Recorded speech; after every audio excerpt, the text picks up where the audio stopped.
Hello everybody, I'm Antonia and this is Noel, and we are from Boxtail Soup Theatre Company, and we are back in our studio. Noel still has some of his cup of tea. I've already drained my cup, so it's quite a sad beginning to this vlog as far as I'm concerned.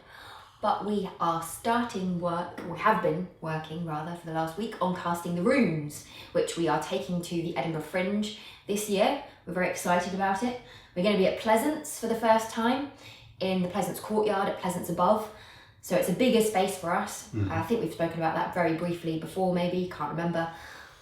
And we've been working this past week on the design for the set. So we made a version of Casting the Runes back in 2014. It was only the second adult piece of theatre that we'd made. Yep. And we really enjoyed adapting it. M.R.James's ghost stories are fantastic. There's so much in them, but they're very short. So Casting the Runes is only a short story. So it was an interesting challenge for us compared to Northanger Abbey, wasn't it? Because yes, and where with Northanger Abbey there was a lot of dialogue that we could lift directly from the novel. With Casting the Runes, there's almost none. There are, there's little bits and pieces here and there. And there's reported speech, I think, isn't there? There's a reported speech, but it's a very, very different type of story to adapt. So it was a totally different challenge in that respect. And it was more about capturing the atmosphere and the feel of the story and the incredible sense of tension that M.R.James manages to get. He's a master of that, isn't he? Building the tension and making you not really quite want to turn the page. Yeah, so it was a really different one to adapt, which was fun as a sort of second adult show, like you said, to do. And it also, because it was a short story, and because there were so many other fantastic ideas in his other short stories and in the other things that we read, when we were reading around it and reading all of his work, we kind of drew in elements from a few of his other stories as well and put them together into this story so if you for are Casting the Runes. M.R.James aficionado and a big fan, then you will, if you see the show, you would recognise moments, as you say, from other stories. There are little nods, even in just a couple of tiny little bits, nods to other bits of M.R.James. So we wanted to redesign the set this time. We're going to try and make the show slightly bigger. Obviously, we've now moved up a scale, I would say, from when we began our work. And it was a very, very simple show. Nonetheless, we were pleased with it.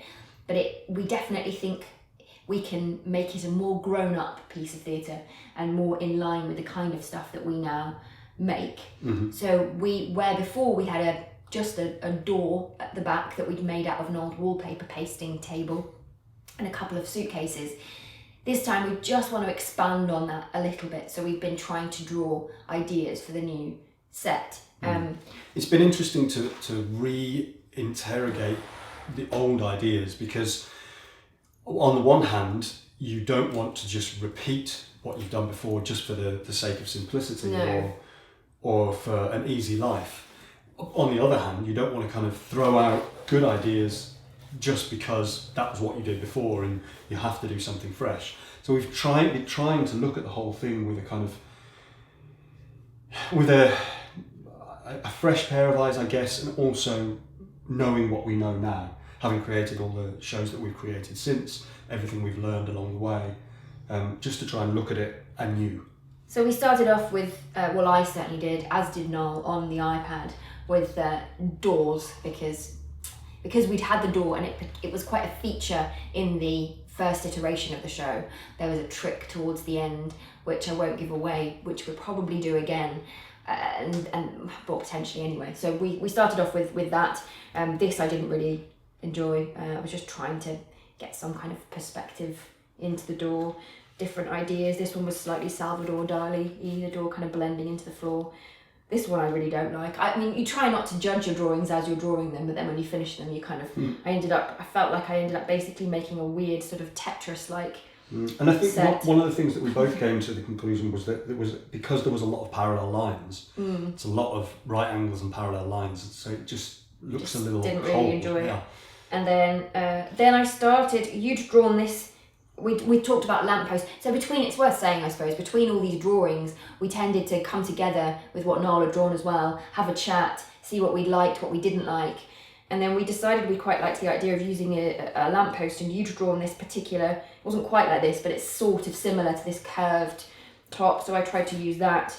And then we ended up with this here, which is probably the one that we're most interested in now. There's something about it that creeped us out a bit. You know, it's got that sense of there's something not quite right. You've got this 2 lamp posts here, but only 1 light. We've got these weird half door things here. So there was something about that we were like, oh, actually, I feel like that has... And that was an amalgamation, wasn't it, of having discussed things, and then I drew this, having... It has potential in terms of the shapes that you've got on stage and the pictures that we could make with that. And also, we always try and imagine what you would...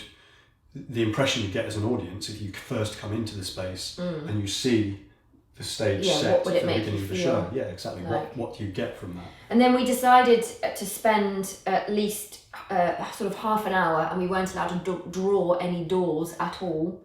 So, and like I say, that's because we tried to look at those ideas again and make sure that we weren't just fixated on the idea of a door because that's what we had before. So we had to give a kind of genuine effort to... No doors. Yeah, to trying stuff without doors and see what we would come up with. So this was my no doors page. It's very rough sketches. If you can't see these, we'll try and take a couple of photos of a couple of the pages so you can see them close up. But we examined these, we examined some ideas that you'd done as well, and basically we decided we liked the door. So. And the thing is, it comes back to the same argument that we had when we were first looking at the story. There are a few more here. Which is, because it's a story about someone being, to give a rough précis a rough summary, there's a character called Edward Dunning who is an academic and he's a supernatural skeptic. He spends some of his time kind of debunking fake psychics and mediums and stuff like that. A guy gets in touch with him and wants a paper published, and Dunning refuses and isn't interested because he thinks it's nonsense. This guy then secretly manages to hand Dunning some runes.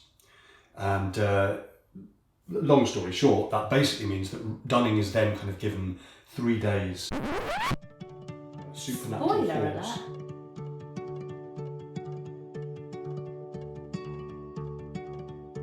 To the end of those 3 days, and over those 3 days the kind of pressure increases and increases.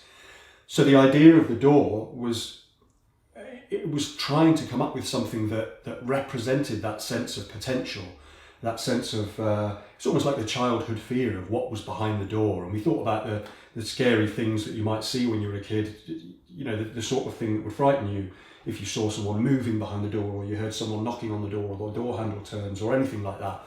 So we thought this simple image of having a door there was a good way to represent that potential and the sort of fear of what might be beyond the door.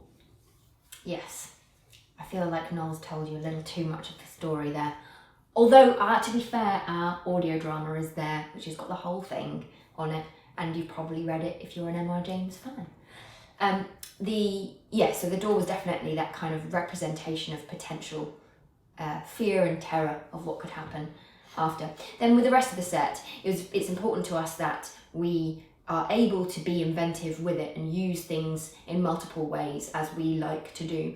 And so we then spent a little bit of time thinking about if we had those items, so the lampposts, the door, the kind of half door pieces, what they could become, how we could move them around the space, how we could connect different things to each other to make certain locations that we would be going to, and that kind of thing. And we were happy that we could get quite a few different pictures out of those things. So yeah, on first examination and drawing a few pictures, we found some interesting shapes and interesting images, things we quite like the look of, which is enough to feel like, well, this is an idea worth pursuing. So that is where we are this week.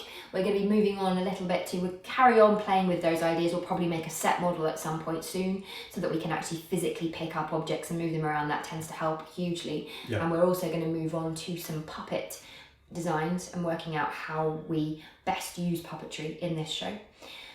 So that'll be this week's job. Yeah. But if you are enjoying the vlogs, please do give us a thumbs up, leave us a comment, ask any questions you like, obviously subscribe to the channel. Welcome, as always, to the new subscribers, and apparently.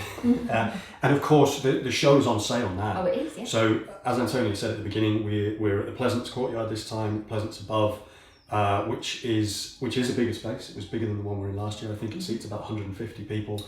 So it's a lot of tickets.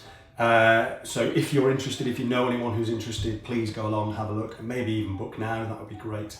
It's always nice for us when people book early, because it lets us relax just a little bit to know there's a few people coming.